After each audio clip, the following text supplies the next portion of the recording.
요한복음 18장 24절에서 27절의 말씀 우리 함께 읽겠습니다. 안나스가 예수를 결박한 그대로 대제사장 가야바에게 보내니라. 시몬 베드로가 서서 불을 쬐더니 사람들이 묻되 너도 그 제자 중 하나가 아니냐? 베드로가 부인하여 이르되 나는 아니라 하니 대제사장의 종 하나는 베드로에게 귀를 잘린 사람의 친척이라 이르되 내가 그 사람과 함께 동산에 있는 것을 내가 보지 아니하였느냐? 이에 베드로가 또 부인하니 곧 닭이 울더라. 아멘. 예수님은 잡히셔서 그 해의 대제사장 가야바의 장인 안나스 앞으로 끌려가셨습니다. 안나스는 예수님을 사형으로 처벌할 만한 근거를 찾아내기 위해서 신문했지만 아무것도 찾을 수 없었습니다. 그런 상황을 지켜보고 있던 안나스의 수하는 예수님을 때리며 예수님의 말투를 문제 삼았을 뿐이었습니다. 결국 안나스는 아무것도 얻지 못하고 예수님을 가야바에게로 그냥 보내게 됩니다. 요한복음 18장 24절입니다. 안나스가 예수를 결박한 그대로 대제사장 가야바에게 보내니라. 마태복음에 따르면 그 해의 대제사장이었던 가야바는 다른 대제사장들과 바리새인들 곧 사내들인 공의회 사람들과 함께 예수님을 칠 만한 거짓 증거를 가진 거짓 증인들을 준비해 두고 있었습니다. 그런 거짓 증인들의 증언과 예수님의 말씀을 꼬투리 잡아 대제사장은 예수님이 신성 모독하는 말을 한다라고 주장하면서 사형을 선고했고, 그러자 사람들은 예수님의 얼굴에 침을 뱉고 주먹과 손바닥으로 치며 조롱했습니다. 그리고 바로 그 자리에 베드로가 있었습니다. 어떤 일이 있어도 예수님을 떠나지 않겠다던 베드로가 예수님이 당하시는 조롱과 모욕을 지켜보고 있습니다. 그들은 그들과 함께 서서 불을 쬐고 있습니다.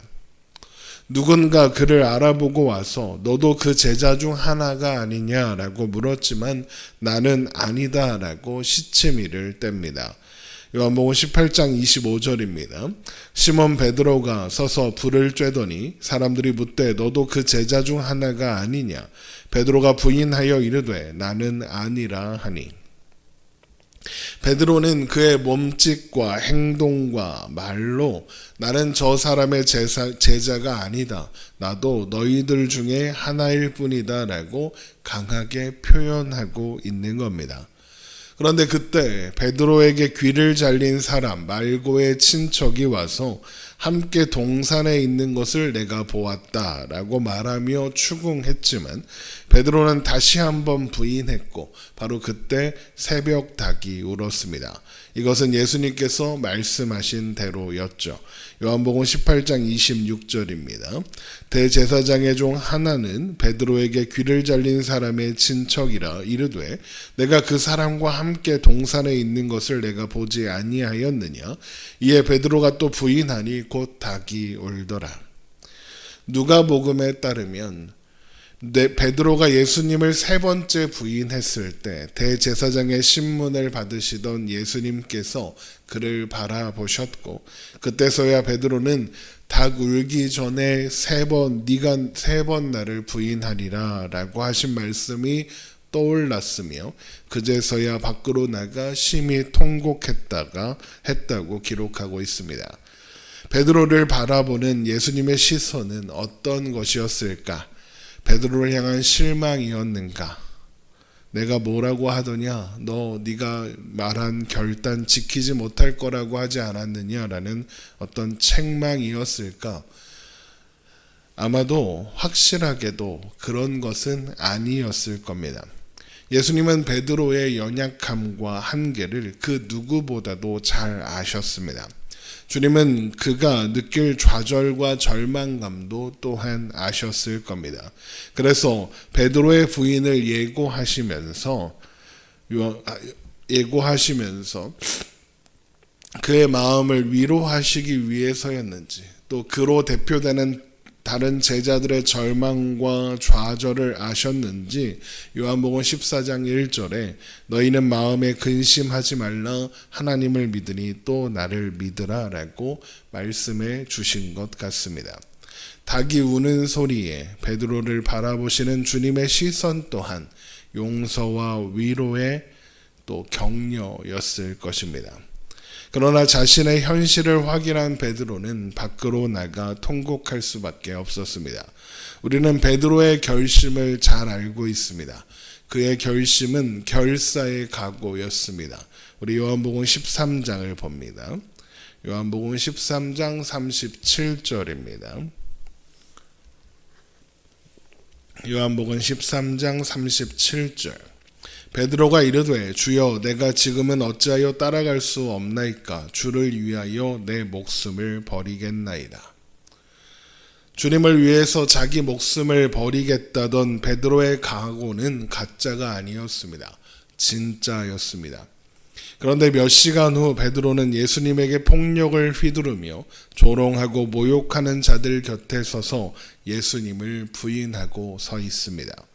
심지어 자신은 그들 편이라고 항변까지 했습니다.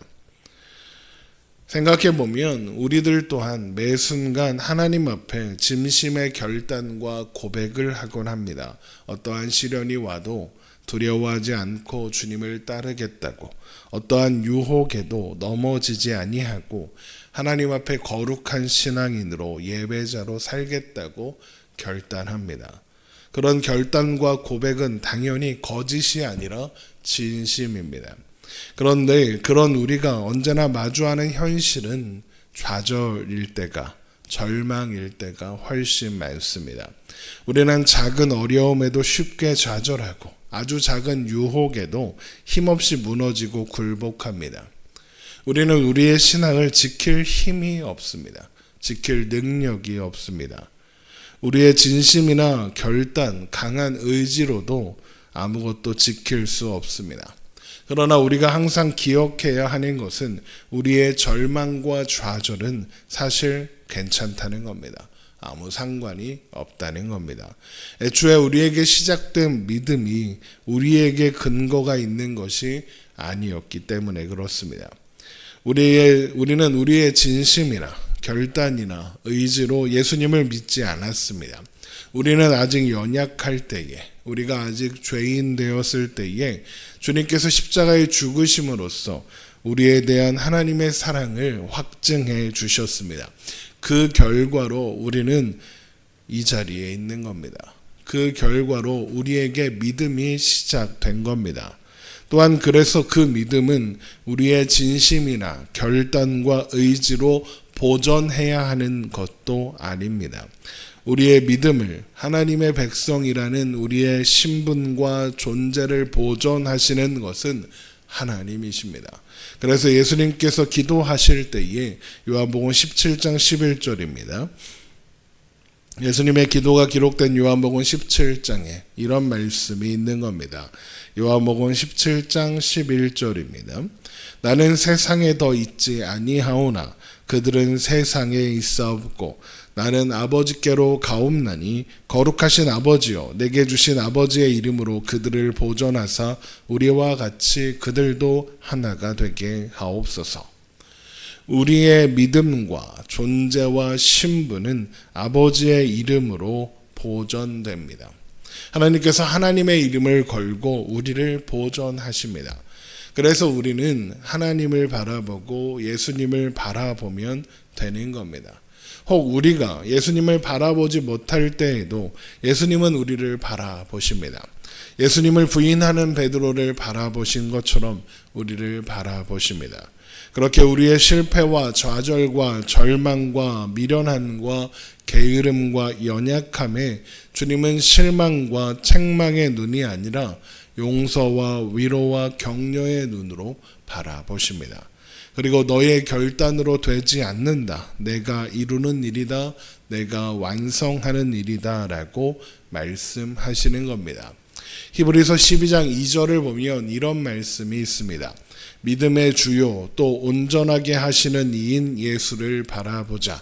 그는 그 앞에 있는 기쁨을 위하여 십자가를 참으사 부끄러움을 개의치 아니하시더니 하나님 보좌 우편에 앉으셨느니라.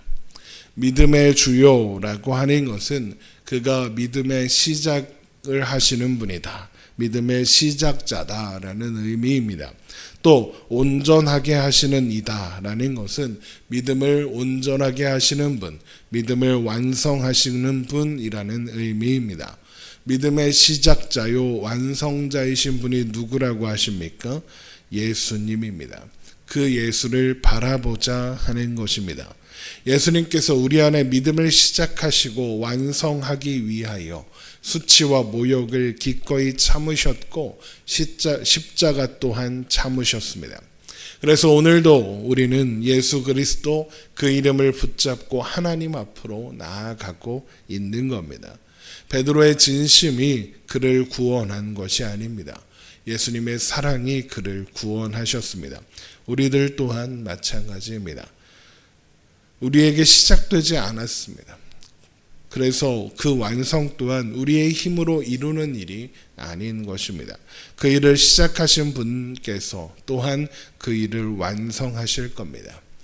그러므로 때로 우리의 진심에 실망하고 좌절하는 일이 있더라도, 실수하거나 실망하거나 실패하는 일이 있더라도 실패가 없으신, 실수가 없으신 하나님을 바라보며 오늘을 살아가는 우리가 되기를 주님의 이름으로 축원합니다.